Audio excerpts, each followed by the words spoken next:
Hi, I'm Emo Kitsune, a brand new small business owner that started in 2025, and I want to talk about some things that surprised me when I was first starting up my business, like just completely from scratch. This is going to be just a chill talk, very talky video as we work on this Speedpaint here. I'm working on some prints of my night critters for a future event. I'll tell you guys about that in another time.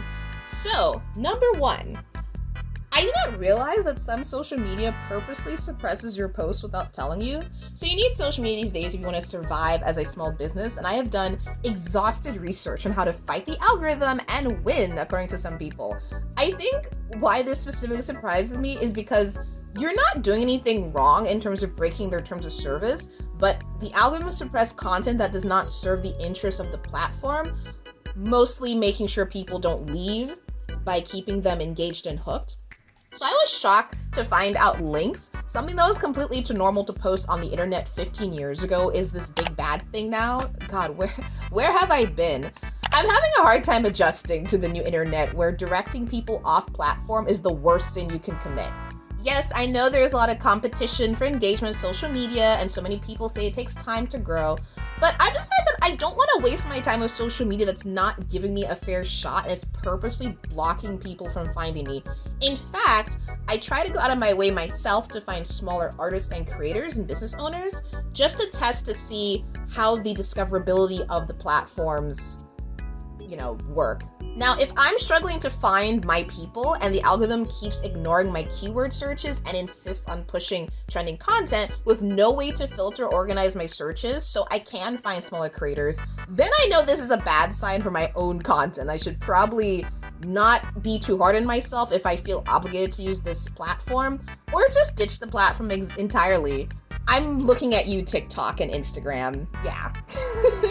The other thing that shocked me is just when I thought about it, it is very overwhelming how everyone is trying to sell you something as a business, and if you're not careful, the expenses will rack up with subscriptions that you probably don't need, especially when you're first starting out.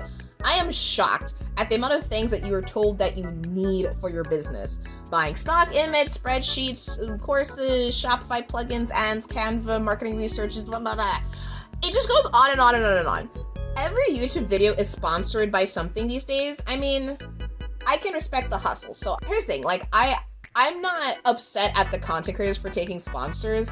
That is just the culture, and I'm just disappointed and overwhelmed at that culture that every single thing is advertised in your face all the time. So I'm trying not to let everyone convince me that I need a ton of stuff to be successful. It takes money to make money. So it's less that I'm cheaping out on my business, but more being strategic with what I'm buying.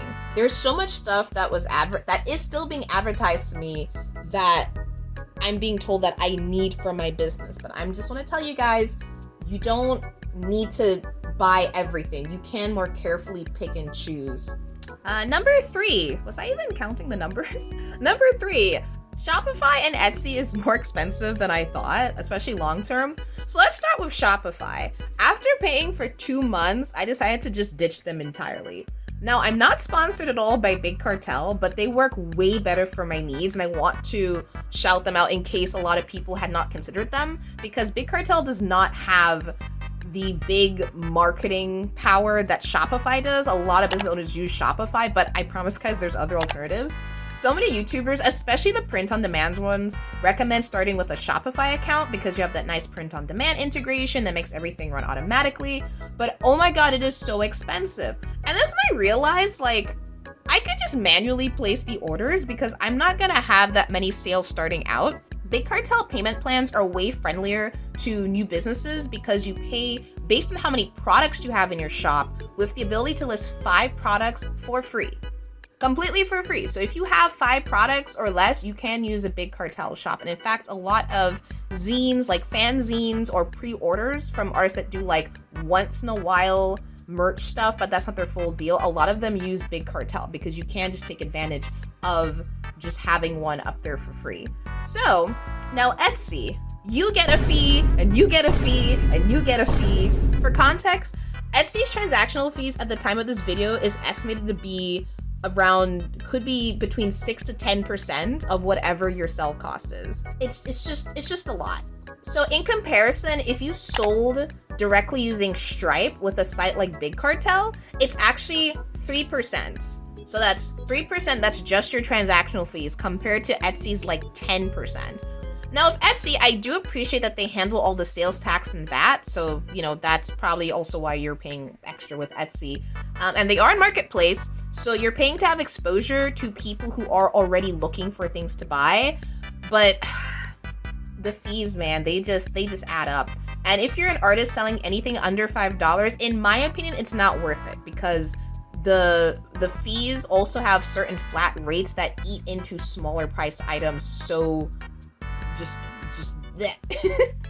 Until I start making enough profit to cover Shopify's like $40 a month, because Shopify does have a lot more features than Big Cartel. Going back to that, Big Cartel, your shop is gonna be very simple, and unless you know some CSS and HTML, you're not gonna be able to do a whole lot with it. So I will give Shopify credit for that, but if you don't have the money as a new business owner to be spending on Shopify, it's perfectly fine to do a more cost-effective option. And honestly, I think my Big Cartel shop looks pretty cool. Number 4, the amount of material and time I waste trying to make merch at home. Oh my gosh. I've complained about this before, but I'm about to yeet my Silhouette portrait cutter, like that one scene in Office Space. Oh god, I'm old. That movie's from 1999.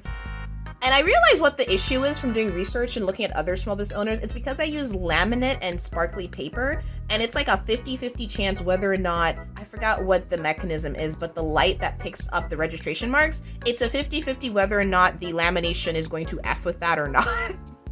I have wasted so much paper and sticker material trying to get something to be good enough and good enough quality to sell. I've commented on several small business owners' YouTubes who were going through the same thing. I said, trust me, that is a part of the process. If you are cutting out bookmarks or stickers, your cutter is not gonna be perfect, right? There are some videos where you see people making stickers and it's just, they just print it, they cut it, and it's perfect. Everything's perfect. Like, they don't show you the amount of times they had to like F up and then now it doesn't work. So I just want to let you know that I go through the same thing. That's completely normal, but you have to be okay with just eating the cost of a lot of wasted paper and materials trying to figure out how to get stuff going. And eventually you're gonna get a method that will be pretty good, so you're gonna waste less and less paper. Number 5, people online are actually really kind and supportive. I know that sounds sad, but this was a surprise. I was not expecting so many nice comments on my YouTube shorts. The algorithm craves drama and rage, and that just makes you think that that's just the norm, that's just everybody. And it turns out there's some really good beans on the internet, and I appreciate that. And not just for me, like I follow other creators who are just starting out and they don't really have any like audience or even any customers, and they've gotten so much support for just literally putting out a video being like, oh hey, here's my thing, and people are like, oh my god, let me just love your stuff. So that is so heartwarming to see, and I'm glad that like through all the drama and discourse that you see no shortage of videos about, because again, that's what the algorithm craves, there's people out there that are just really chill, and I really appreciate that. Number 6, print on demand is much harder than it looks. I totally drank the print on demand Kool-Aid from all the POD gurus on YouTube, but I always knew deep down these videos were overhyped and how easy it was to sell print on demand t-shirts. Now that I started my shop, I can see potential, but it's not the passive income that I thought it was, and it requires a lot of work and also ad investment if you want to see any return. I like to metaphorically refer to business like watering a plant. Like marketing is the watering you need to do to grow your business. So that's what I have to do with this, is water and wait for stuff to happen. I still like print on demand because that means I have an easy way to put my art in all kinds of merch. So I'm excited to see what I can do with that. But I'm not expecting a flood of sales anytime soon, like some of the gurus are like, you can sell 100 shirts if you just buy my $600 course. Number 7. Selling fan merch online is tricky for obvious reasons. Selling fan merch online is possible, but it is super underground and you need to advertise on certain websites, you know, to not get bopped. Because at the end of the day, despite people not knowing this, you are not technically, again, this is not legal advice, but you are not technically supposed to be selling fan. If you don't own characters or any kind of like IP or trademarks, you're hypothetically not supposed to be selling it, and the original copyright owners can file a complaint and, things could happen, right? However, we crave fan art. You can't stop fan art. It's there. I feel like artists that sell fan merch are like the shady dudes in trench coats that walk up to you all hush-hush, and it's like, psst, you want some key charms on your favorite ship? I got them right here. $12. Don't tell nobody I'm selling these. I mean, like I said, people crave fan content that official, like the official merch does not deliver. I mean, have you seen the official merch store for, like, for example, say Kingdom Hearts? It is so sad, the official merch for Kingdom Hearts. Y'all are starving. But the fanzine people and the fan artists are doing the risky good work for their fandoms by bringing us some really cool collectibles, but you still have to be super careful online. Do not sell fan merch on Etsy. They will bop you, and they have AI that will... There's so many shops that get auto suspended, right? With a whole situation to talk to someone to get their shop unsuspended if you put the wrong keywords in your tag description. So I highly recommend not selling fan stuff on Etsy. Do it on your own shop, and make sure you're advertising it if you don't want to let people know on fandom-friendly websites like Tumblr. Tumblr is very fandom-friendly. You're going to find a lot of fanzines and pre-orders for fan merch on Tumblr, so I do recommend that. Number 8, people really like my meme shirts on Etsy, and I was not expecting that. I did a mixture of different kinds of shirts, again, based off of all the advice of the POD gurus. I did some Molgoth type stuff, I did some D&D gamer shirts, I did a cat shirt, I put out some ads to see what got the most engagement and picked up by search. And in true artist fashion, the random silly shirts that I did for my own personal amusement are the ones that got the most engagement. And even a sale. Not the shirts I spent hours fussing over, or the ones I had to take my time to draw something, I would say, nice. So you know what? I'm just gonna move away from the normie stuff recommended by the shirt POD gurus and just lean into the meme-ish anime shirts. And of course, staying away from copyrighted stuff like I mentioned before, or directly copying off of existing memes. That's just not cool. Also, maybe going down the furry rabbit hole because my furry shirts have been doing really well.